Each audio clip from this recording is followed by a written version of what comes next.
ஆதி துணை ஆதியே துணை ஆதியை அறிய குருவே துணை. மரளி கைதிண்டா சாலை ஆண்டவர்கள் மெய்மதம் மெய்மன ஞானம். அரக்கர் வானவர் மனுக்கள் யாவரும் அலைந்து அலைந்து இன்னும் காணோனா ஆதிநாயக தேவதேவனை அடிமை கண்டு கலந்த நாள். ஆதிநாயக வேதத்தை அடிமை கண்டு கலந்த நாள் இன்று இப்பொழுதே. எல்லோருக்கும் நமஸ்காரம். விரிபுவன வேதமாமறைகளின் அதிகாரண செழுங்கலை கருவூலத்து ஆண்டவர்கள் திருவாயூரை விரிப்பு. இந்த மெய்ப்பாதை வேறு வேதம் ஆசான் திருமேனி. வேதத்தை ஓதினாலே புண்ணியம். வேதங்கள் பூராவும் தித்திக்குது. திருமறை குரு பெருமான். திருமறை குரு தேன் திருமேனியர். வேத ஏட்டில் எழுதியுள்ளதை படிப்பதன் பயன் இறைவனை காண்பதுதான். தலைவன் தன்னை அறிந்தவனே குலத்தோன் என்று திருவேதம் உமக்கு உரைக்கச் சொன்னது எம்மை என்ற நமது தெய்வம் அவர்களின் உத்தரவின்படி நமது தெய்வம் அவர்கள் திருமறை குருபெருமானாக என்றென்றும் நமக்கு அந்த பரிசுத்த ஆவியாக அவங்க எப்பவும் விளங்கி கொண்டிருக்காங்க. அப்போ அந்த திருமறையிலிருந்து யமனை வென்ற திருமறையின் சிறப்புகள் என்ற தலைப்பில் வேத வாக்கியங்களை திருமறையின் வாக்கியங்களை ஒவ்வொன்றாக படித்து தரிசனம் செய்து வருகிறோம். அப்போ நமக்கு வருகின்ற அந்த யமபடர், அந்த யமன் அச்சம், அந்த யம பயத்தினை மாற்றி வைக்கின்ற ஆயுதமாக நமது தெய்வம் அவர்கள் இறக்கிய அந்த திருமுறை விளங்கி கொண்டிருக்கல்லவா, அந்த ஆயுதத்தின் தயவால் நமக்கு அந்த அச்சத்தினை மாற்றி நம்ம எல்லோரையும் விண்ணுலகத்தில் ஏற்றி வைக்கின்றார்கள் நமது தெய்வம் அவர்கள். அப்போது அதை ஒவ்வொரு வாக்கியங்களையும் நமக்கு எடுத்து வெளியாக்கி வச்சுருக்காங்க. அப்போ அதன்படி இன்றைக்கு இந்த பதிவிற்காக நான் எடுத்துக்கொண்ட வாக்கியம் நம்முடைய திருவருட்குறளிலிருந்து ஒரு திருவாக்கியத்தின் ஒரு பகுதியினை எடுத்துக்கொண்டேன். இந்த திருவாக்கியத்தில் எப்படி நமக்கு அந்த யமனை வென்ற திருமறையாக நமது தெய்வம் அவர்கள் எப்படி விளங்கி கொண்டிருக்கின்றார்கள் என்பதை அற்புதமாக எடுத்து அந்த அருள் வர்ஷிப்பை வழங்கி வர்றாங்க என்பதை அற்புதமாக நமக்கு எடுத்து சொல்லி வச்சுருக்காங்க அந்த திருவாக்கியத்தில். அதை முதல்ல படித்து தரிசனம் செய்யலாம். பிரம்மோதய மெய்வழிச்சாலை ஆண்டவர்கள் திருவாக்கியம். திருவருட்குறள் திருவாக்கியம் எண் 293, பழைய அச்சுநூல் பக்கம் எண் 248. சாதிகளின் கர்த்தாவே. ஆட்சியில் 2 விதம் இருக்கிறது. இந்த அழிவுலக ஆட்சி நாளுக்கு நாள் இரக்கமாகிக் கொண்டே போகும் ஆட்சி. இன்னொரு ஆட்சி இருக்கிறது. அது நாளும் ஏற்றமே ஆகிக் கொண்டிருக்கின்ற ஆட்சி, வாடாத ஆட்சி. எல்லோரையும் ஆளுகிற யமனையும் அடக்கி ஆள்கின்ற ஆட்சி. எல்லோரையும் ஆளுகிற யமனையும் அடக்கி ஆள்கின்ற ஆட்சி. அந்த ஆட்சி மனிதனுக்குள்ளே வைத்து படைக்க பெற்றுள்ள ஜீவ காயத்ரியை நேசம் பெற்று முடிசூட்டி வைக்க பெறும் அழியாத ஆட்சி என்று நமது குலதெய்வம் பிரம்மோதய மெய்வழிச்சாலை ஆண்டவர்கள் திருவாய் மலர்ந்து அருளி உள்ளார்கள். சாதிகளின் கர்த்தாவே. அப்போ இந்த திருவாக்கியத்தில் விண்ணுலக ஆட்சி, நம்முடைய மண்ணுலக ஆட்சி இரண்டையும் பேசி வர்றாங்க. உலக வாழ்க்கை, ஞான வாழ்க்கை, அதில் வருகின்ற ஆட்சியை பற்றி பேசி வர்றாங்க. ஆட்சியில் 2 விதம் இருக்கிறது. அதுதான் 2 விதம் இருக்கிறது. அது என்னென்ன? இந்த அழிவுலக ஆட்சி நாளுக்கு நாள் இரக்கமாகிக் கொண்டே போகும் ஆட்சி. இந்த அழிவுலக ஆட்சி நாளுக்கு நாள் இறங்கிக்கிட்டே போகுது, மேலிருந்து கீழே இறங்கிக்கிட்டே போகுது. இன்னொரு ஆட்சி இருக்கிறது. அது நாளும் ஏற்றமே ஆகிக் கொண்டிருக்கிற ஆட்சி. ஏற்றமே நாளும் ஏற்றமே ஏறி கொண்டிருக்கிற ஆட்சி தான் இந்த விண்ணுலக ஆட்சி. அது கீழிருந்து மேலே ஏறுது அல்லவா? அதை தான் இங்கே தெய்வமவங்க அற்புதமாக நமக்கு எடுத்து வழங்குறாங்க. வாடாத ஆட்சி. அதுக்கு பேர் வாடாத ஆட்சி. அந்த ஆட்சி நடத்துவது யாருன்னா நமது தெய்வம் அவர்கள். வந்த மெஞ்ஞான மகத்துக்கள் நடத்தினாங்க. கடைசியாக நமக்கு நடத்தி காமிச்சது நமது தெய்வம் அவர்கள், பிரம்மோதய மெய்வழி சாலை ஆண்டவர்கள். எல்லோரையும் ஆளுகிற யமனையும் அடக்கி ஆள்கின்ற ஆட்சி. இங்கே தான் அந்த சிறப்பை எடுத்து மின்னி காமிக்கிறாங்க அல்லவா? எல்லோரையும் அடக்கி ஆளுகின்ற, படிங்க. எல்லோரையும் ஆளுகிற யமனையும். எல்லோரையும் ஆளுகிற யமன். அப்போ நம்ம இந்த உலக மக்கள் எல்லோரையும் ஆளுவது யாருன்னா சிவன் ஆளலை, யமன் தான் ஆள்றான். அதை எல்லோரையும் ஆளுகின்ற யமனையும் அடக்கி ஆளுகின்ற ஆட்சி. யமனையும் அடக்கி ஆளுகின்ற ஆட்சியே சிவன் செய்கிறார்கள், நமது தெய்வம் அவர்கள் செய்கிறார்கள் அல்லவா?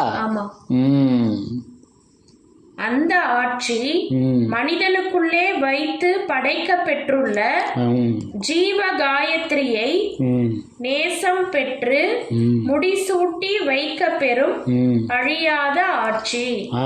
அந்த ஆட்சி அது அழியாத ஆட்சி.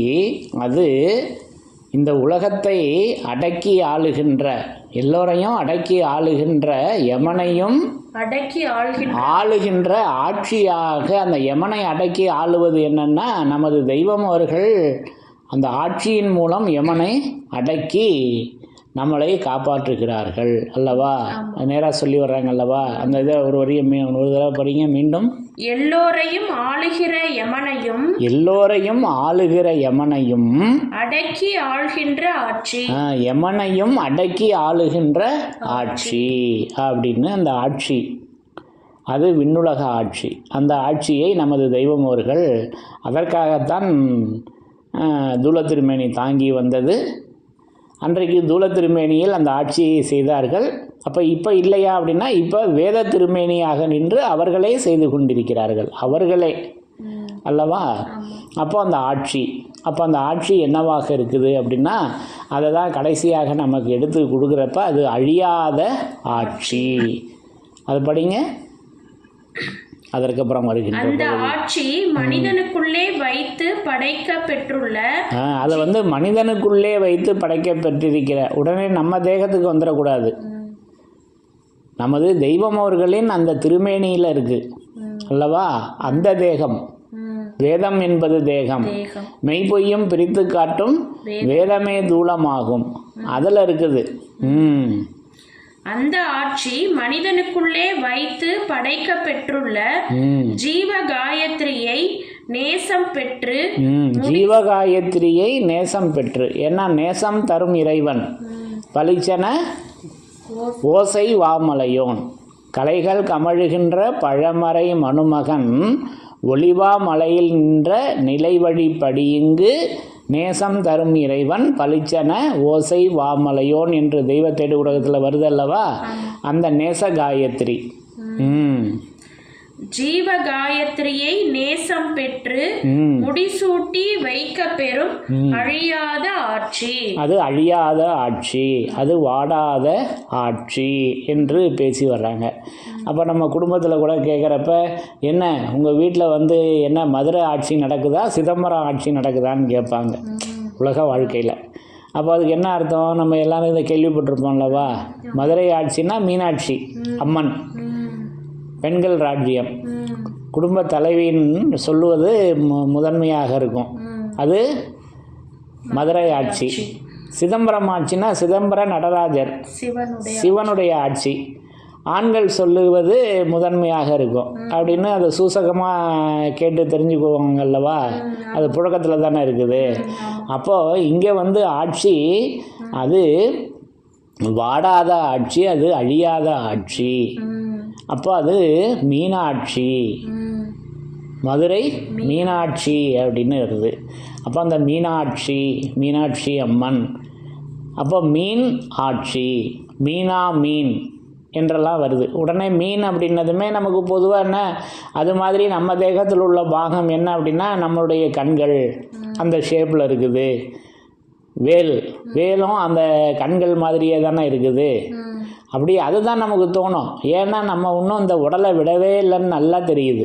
இப்படிலாம் நம்ம சொன்னோம் அப்படின்னா நம்மளுடைய இந்த ரத்தம், மாமிசம், கொழுப்பு நிறைந்த நாரி அழுகி போகும் தேகத்தை நான் விடவே இல்லை என்பது நல்லா தெரியும். அப்போது அது என்ன மீனாட்சி மீன், அப்போது அது மீன் போன்ற கண்கள்னு ஒரு உதாரணத்துக்கு ஓமைக்கு சொன்னது. அப்போ நமக்கு மீன்னா நமக்கு கடலில் உள்ள மீன், ஆற்று மீன், குளத்து மீன், கடல் வாழ் மீன் இதுதான் தெரியும். அப்போ அதை தெய்வம் அவர்கள் நமக்கு பூரண வண்ணப்பாவில் எடுத்து ஓதிய முத்தர் நூலில் மறைத்ததை உடைத்திடுவேன் இங்கே என்று உடைச்சி அந்த முத்தை கொடுக்குறப்ப மார்கநாதரின் வாக்கு இது முற்றா மீனா மீன் அப்படின்னு கொடுக்குறாங்க. இப்போ மார்கநாதரின் வாக்கு அது அல்லவா மீன். இப்படி நான் அந்த மீனாட்சியை தரிசனம் செய்கிறேன். அது அல்லவா வாடாத ஆட்சி, அது அல்லவா அழியாத ஆட்சி, அது அழியாதது ஆட்சி. அப்போ அந்த அழியாததெல்லாம் நம்ம தரிசனம் செய்திருக்கிறோம் அல்லவா. இந்த உலகத்தில் உனக்கு சிரசு எப்படியோ அப்படி போலவும் இன்னும் அதற்கும் மேலுமாக இருக்கும் இது என் வார்த்தை அழியாது நிச்சயம், இது என் மௌனதாரை அழியாது நிச்சயம். அப்போ அழியாத ஆட்சி எப்படி செய்கிறாங்க தெய்வம், அந்த திருவார்த்தையாக நின்று, திருவாக்காக நின்று. அப்போ அதை தான் நமக்கு யமவாதையை கடத்தும் எந்திரத்தில் பேசி வர்றப்ப நமக்கு நேராக எடுத்து சொல்லி வராங்க. அழியா திருநாட்டில் ஆளும் திருவாக்கு. ஆளுவது தானே ஆட்சி. அழியாத திருநாடு நமது தெய்வம் அவர்கள் படைத்த பூமி. அந்த அழியாத திருநாட்டில் ஆளும் திருவாக்கு அது வலுவாக்கு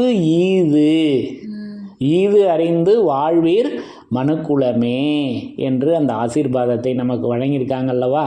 இப்படி நான் அந்த ஆட்சியை அது திருவாக்காக, அது திருவார்த்தையாக, அது மௌனதாரை என்றல்லவா அதை சொல்லணும். இப்படி நான் அந்த ஆட்சியை தரிசனம் செய்கிறேன். அது ஜீவகாயத்ரியை நேசம் செய்து. அப்போ அந்த ஜீவகாயத்ரி விடிவு நிலத்து நிலைக்கு கூட்டி கொண்டு போய் நிறுத்தி சுட்டி தொட்டு காட்டிய அதன் பின் மாறாத பௌசுபலன் விலகுவதற்காக, மாறாத பௌசுபலன் வாசகங்கள் கவனிக்கணும், மாறாத பௌசுபலன் விலகுவதற்காக அந்த வடிவு குறி அடையாள கிரந்தத்தை வாக்கு ரூபத்திற்கு இழுத்து வந்துடுச்சு. பார்த்தீங்களா என்ன ரூபம், வாக்கு ரூபம். அந்த ரூப திருமேனியில் இப்பவும் இருக்காங்களே, அந்த வாக்கு ரூபத்திற்கு இழுத்து கொண்டு வந்து வெளியாக்கும் ஒளி வடிவு விரிப்பின் பிரவாகத்திற்கே தான் இல்மு என்றும் கல்வி என்றும் பெயர் படைத்து கொண்டிருக்கிறதென்று அறிய கிடப்பதோடு இதனன்றியும் மூலபண்டார பருவம் எடுத்துரைக்கிறது அல்லவா. இதெல்லாம் வேதத்தின் சிறப்புகளில் படித்து தரிசனம் செய்திருக்கிறோம் அல்லவா. அந்த வடிவு குறி அடையாள கிரந்தம். அப்போ அந்த கிரந்தமாக அல்லவா அந்த ஜீவகாயத்ரி விளங்கி கொண்டு இருக்கிறாங்க. அது காயத்ரி மந்திரம் அல்லவா, அது மந்திரத்துக்கு பேர் அல்லவா காயத்ரி.